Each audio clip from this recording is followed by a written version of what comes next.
Hello there my fellow holotable heroes, and welcome to another Conquest video guide. You'll be able to find this and all my other Conquest guides on my SWGOH for Life website. If you haven't seen it yet, go and check it out. There will be a link in the description below. Now, believe it or not, I finally got my Amplify Agony data disk, second to last node in Sector 5, and then on the very last node I also got Ability Exhaust. Only one Amplify Agony, but hey, I'll take it. Obviously, if you have 2 or 3, it's gonna be even more fun, as we know.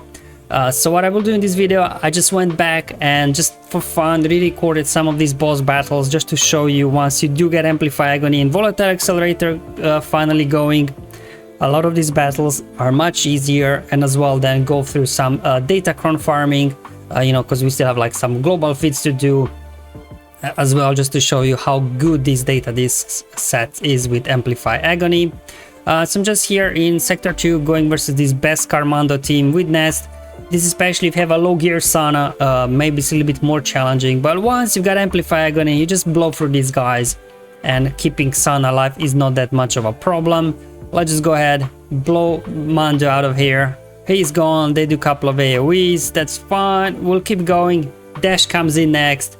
Everybody basically, as soon as they get a turn, well, they didn't because Chewie came out, and this is pretty much it. Now just have to dance a little bit with Nest, keep her stunned so she doesn't take your Sana now out, and there we go. Nest goes down, much easier with Amplify Agony. And we are here in Sector 2 still on the final boss versus Treya. Again, keeping Aura and Cat alive. If they're low gear, might be more challenging. Again here, best Carmando, Han and Chewie will do a good job for you. Oh, almost got Treya out. If I would have two stacks of Amplify Agony, this Treya would be gone there. But otherwise, let's go ahead and finish everybody else off. An AoE over there, and this is pretty much in the bag now as well. Sector 3, Starkiller can be a pain as well. Again, Han and Chewie with Amplify Agony will just burn through these guys. Same thing, bringing in best Carmando lead, Dash for his AoE, and we'll burn through these guys in no time, hopefully. Just go ahead first. Let's go ahead, finish off Starkiller. Just get him out. Oh, fine. There we go. Have to take care of Visas next, right? So she doesn't revive somebody. Hopefully an AoE. We'll take care of her. There we go. Boom. Down goes Visas.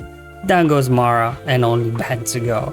Yes, that's how I remember Amplify Agony working. Here in Sector 3 as well versus final boss. Tuskens work great. Obviously it's for the momentum feat, and as well global Tusken feat if you're doing those Tusken battles actually with Amplify Agony. These guys do really well versus any sort of Grievous lineup, just because of all that bonus turn meter the enemy is getting. Let's go after Newt. I'm like, come on B2, wake up buddy. I wake up, I need you to start doing your thing so we can start getting some plays going. Going straight for Grievous, that's how we like it. There we go. Momentum piling up very quickly. There we go. Perfect. You may lose a Tusken or 2, but you know, you should be good to go, hopefully. Not sure what's happening there, why General Grievous wasn't able to cleanse off those damage over times, because normally he would, so I'm not sure what happened. But anyway, we'll just finish off these guys. B1 will take a little bit longer, just because obviously he doesn't really have health and protection, he just has those stacks, but eventually you do get him down. I'm like, come on, one more hit. There we go, and I'll just finish off Newt. And actually, only lost there my low gear, low star warrior. So Tuskens as well worked very well. Completed my momentum feed here very quickly. And now we're in Sector 4 versus final boss here.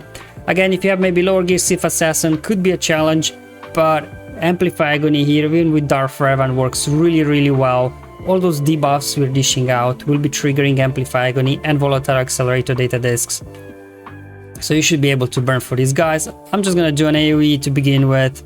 There we go. Boom, boom, boom. Daka to go. Zombie down. And this is pretty much it. So as you can see, even for Darth Revan, Amplify Agony does wonders. Alright, time to do some datacron farming. So we are here in Sector 1 versus Bounty Hunters.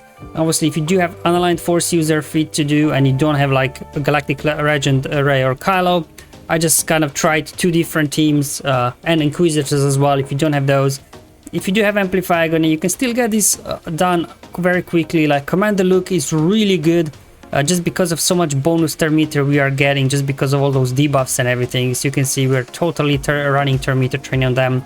So as long as you got Luke and a couple of other here unaligned force users, getting this full squad of unaligned force users shouldn't be too difficult, even obviously without Ray and Kylo. And you can farm some, you know, these data chron material in the process. Same thing with the dark side unaligned force users. You can obviously mix and match dark light side, it doesn't matter. But just, you know, keep these guys together, both Kylos, both Rays. There we go. Maul going to town. Maul is great as well because of all those his extra attacks that he has. Okay, got him down. Only down to Aura. 1 hit, 2 hit. Boom, down she goes. Man. Alright, so we're now in Sector 3 as well here. So if you have BT Trip to do, so this was one of my original teams I was trying to do here. General Grievous with BT and Trip and Amplify Agony, and just, you know, quickly burn through these guys. But because I didn't have Amplify Agony, I had to do some sort of other trickery up until this point for BT and Trip feeds. But now that I do have Amplify Agony, this is becoming much easier. And then here we go, another Tusken one. So just, you know, if you are going for that global Tusken feed, it works versus Grievous, but obviously Grievous is not a data chron node. But if you do go here, I think in Sector 2 where you have Rex, there's so much bonus turn meter these guys are getting, so you can quickly then stack momentum and get things under control. And because of all these, you know, Amplify Agony, Volatile Accelerator, all these damage over time piling up on the enemies, they keep getting stunned whenever they hit your guys. They do have more than 10 stacks of momentum, and then just keep falling down one at a time. Obviously, if all your Tuskens are gear 8, probably not work. As long as probably like 2 of them are like gear 12 at least, you should be good. I think it should work. All right, let's hop into Sector 5 now. Night Sister trio global feat, and obviously if you still have to do the no tank feat in this one, you take out Zombie, you farm some data chron materials in the process. Obviously with Zombie it will be easier, but you can still get it done. Obviously my mare in there, she's like what, 3-star gear 8, not very durable, was already low on stamina at this point, I think down to 50%. But luckily Daka keeps bringing everybody back, so as long as her revives are kicking in, you should be good to go here. Okay, come on, there we go, perfect. So Night Sisters as well work really well. And of course another way I was planning to do my BT Trip feat was with Beskar Mando, Han and Chewie, but without Amplify Agony that was not possible. So at least now, while I'm doing my data chron farming, I can just use these to also get my global feats done quite easily. It's definitely thank the RNG I did get in the end. Just at the very end I got the Amplify Agony as well.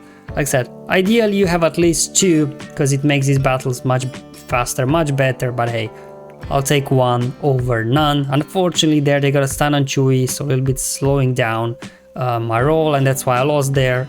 BT, I might lose Trip as well. Oh, I didn't, but it doesn't matter.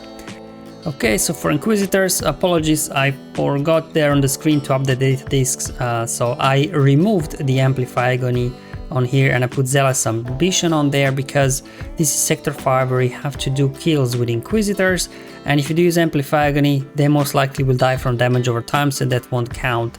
So yeah, I'm not rocking Amplify Agony here, I'm rocking Zealous Ambition, so 7th Sister and 5th Brother are doing massive damage.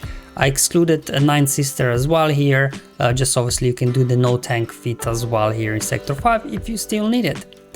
Okay guys, so that's all what I wanted to show in today's video. Hopefully you find it useful and helpful. Just showing you how much easier Amplify Agony data disk makes everything, especially those boss battles where we have some weak units that they have to survive. Han and Chewie just go boom boom boom, and you know, you're pretty much good to go. And then as well doing some data chron farming after you've done playing through all the other sectors. Thank you for watching guys, I'll see you in the next one, but until then have fun, enjoy your life, and may the RNG be with you my friends.